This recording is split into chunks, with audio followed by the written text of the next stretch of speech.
আইপিএলে ধোনিকে ছাড়া চেন্নাইয়ের দুঃস্বপ্ন যেন কাটছেই না। টানা দ্বিতীয় ম্যাচও হারল চেন্নাই, তাও আবার 209 রান করে। পাঞ্জাব কিংসের বিপক্ষে বড় স্কোর গড়েও ম্যাচ জিততে পারল না চেন্নাই। ব্যাট হাতে আয়ুষ মাত্র 73 আর শিবম দুবের ঝোড়ো 45 রানে 209 রান তোলে চেন্নাই। কিন্তু জবাবে ব্যাট করতে নেমে শুরু থেকেই আক্রমণাত্মক ছিল পাঞ্জাব।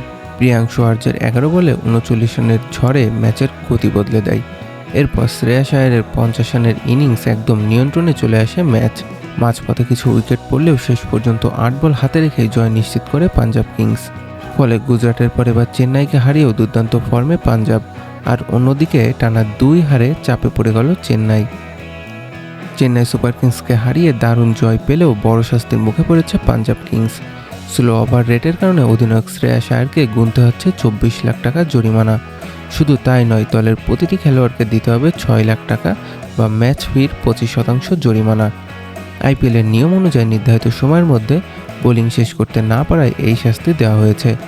এটি পাঞ্জাবের দ্বিতীয়বারের মতো একই ভুল, তাই জরিমানার পরিমাণও বেড়েছে।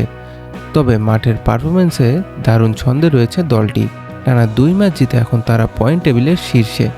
এখন দেখার বিষয়, পরবর্তী ম্যাচে কি এই ভুল থেকে শিক্ষা নিয়ে আবার শক্তভাবে ঘুরে দাঁড়াতে পারে কিনা পাঞ্জাব কিংস।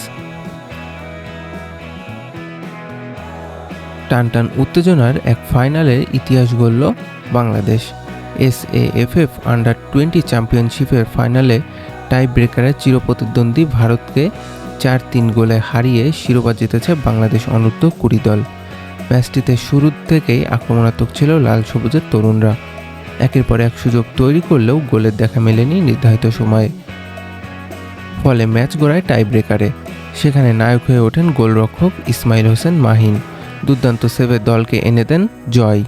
ম্যাচ জুড়ে দারুণ পারফরমেন্সে দেখান রোনান সুলিভিয়ান সহ বাংলাদেশের তরুণ ফুটবলাররা।